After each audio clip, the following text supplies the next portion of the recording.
বাংলাদেশের একজন বলিষ্ঠ কণ্ঠস্বর, বাংলাদেশের একজন অদীয় রাজনীতিবিদ, বাংলাদেশের বিপক্ষের শক্তির বিরুদ্ধে লড়াই করা একজন লড়াকু সৈনিক শরীফ ওসমান হাদী।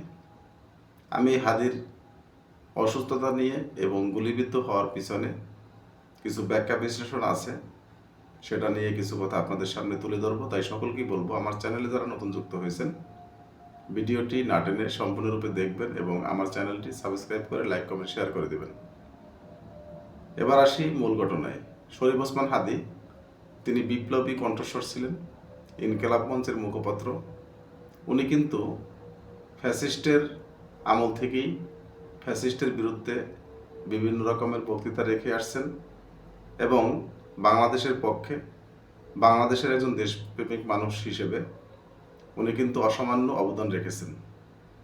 আমরা দেখেছি জুলাইয়ের পরে 5ই আগস্ট যখন 5ই আগস্ট যখন ফ্যাসিস্ট শেখ হাসিনা চলে গেছেন, তখন অনেক রাজনৈতিক ব্যক্তিবর্গ ওনাকে বিভিন্ন রাজনৈতিক দলে যোগদানের জন্য আহ্বান জানিয়েছিলেন। উনি কারো সাথে সাড়া না দিয়ে উনি নিজে ইনকিলাব মঞ্চ নামে একটি আলাদা সংগঠন তৈরি করেছেন। সেখানে উনি কিছু ছাত্র জনতাকে নিয়ে বিভিন্ন রকমের মিছিল মিটিং করতেন এবং বক্তৃতা রাখতেন, এবং ওনার বক্তৃতায় একটাই উঠে এসেছে, দেশপ্রেম। বাংলাদেশের বিরুদ্ধে যারা অপশক্তি আছে তাদেরকে দামানোর জন্য, তাদেরকে দাবিয়ে রাখার জন্য যত প্রকার প্রচেষ্টা আছেন সকল প্রচেষ্টা উনি চালিয়ে গেছেন। এ কারণে বিভিন্ন রাজনৈতিক দলের সাথে কিন্তু ওনার মতবিরোধ হয়েছে। এখন আসি মূল আলোচনায়।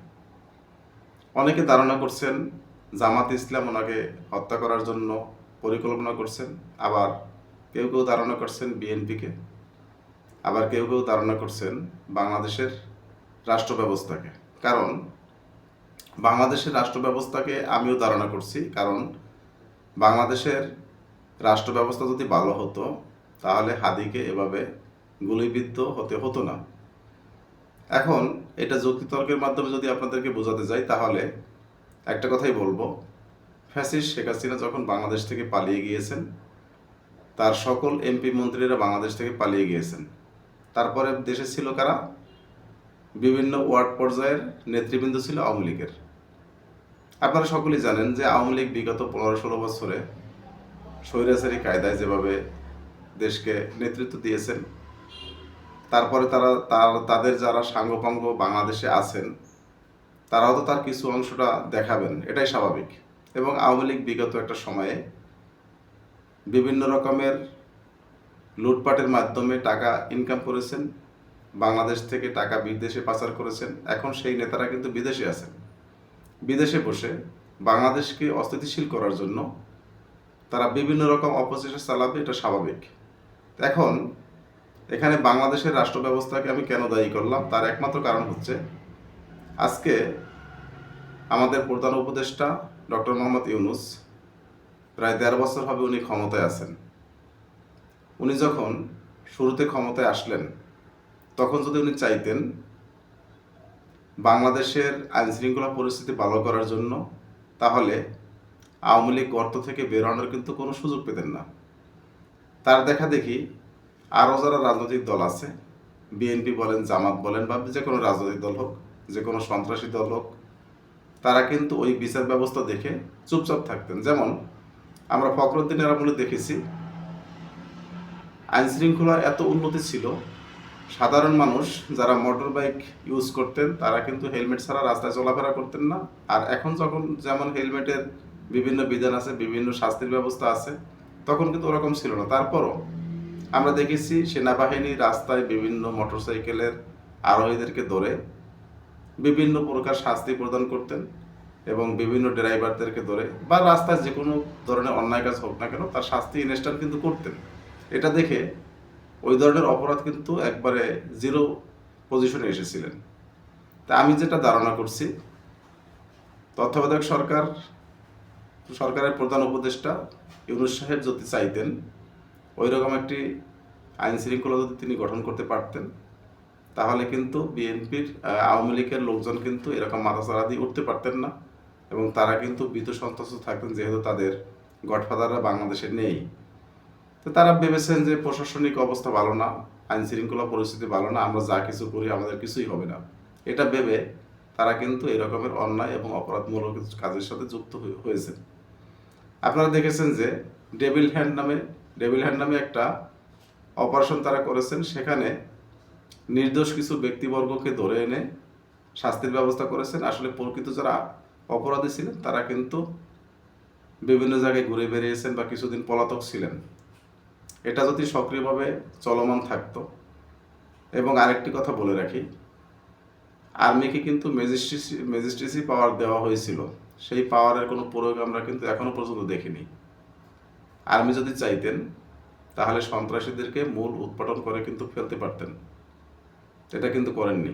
আজকে এই হাদিকে যারা হত্যার উদ্দেশ্যে গুলি করলো, এদেরকে যদি প্রত্যেক এলাকার, প্রত্যেক ওয়ার্ডের, প্রত্যেক ইউনিয়নের, প্রত্যেকটা থানার যদি আওয়ামী লীগের যারা নেতৃত্বাধীন ছিলেন বিগত সময়ে, তাদেরকে যদি বেছে বেছে ধরে এনে জেলে বন্দি করা হতো বা বিভিন্ন রকম শাস্তি প্রদান করা হতো, তাহলে আজকে কিন্তু এই সাহস পেত না। এ কারণে আমি সরকারকে দায়ী করব। আমি আরেকটি কথা বলেছি, বিএনপি এবং জামাতের কথা বলেছি।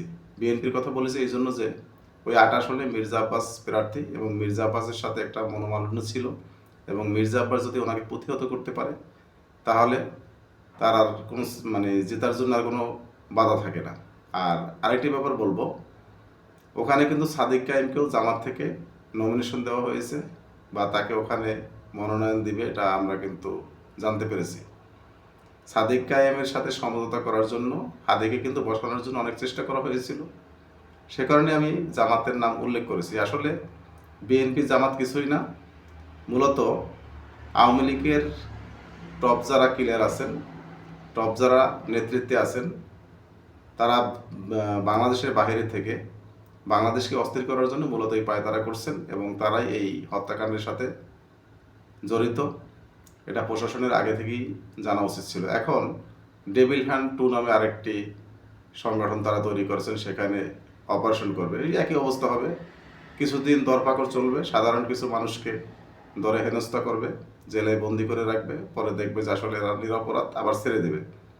এরকম যদি চলতে থাকে তাহলে বাংলাদেশের অবস্থা কখনোই ভালো হবে না। ইউনূস সরকারের উপরে এখন একটাই চাপ থাকবে, একটাই দাবি থাকবে সকলের, যে আপনি আইন শৃঙ্খলা পরিস্থিতি আরও উন্নত করেন এবং যারা বিভিন্ন সময়ে আওয়ামী লীগের বিভিন্ন পদে ছিলেন বা এখনও আছেন, এলাকায় স্বাধীনভাবে ঘুরে বেড়াচ্ছেন, বিগত দিনে অপরাধমূলক কাজের সাথে যুক্ত ছিলেন, তাদেরকে বেছে বেছে ধরে থানায় অথবা জেলখানাতে প্রেরণ করেন।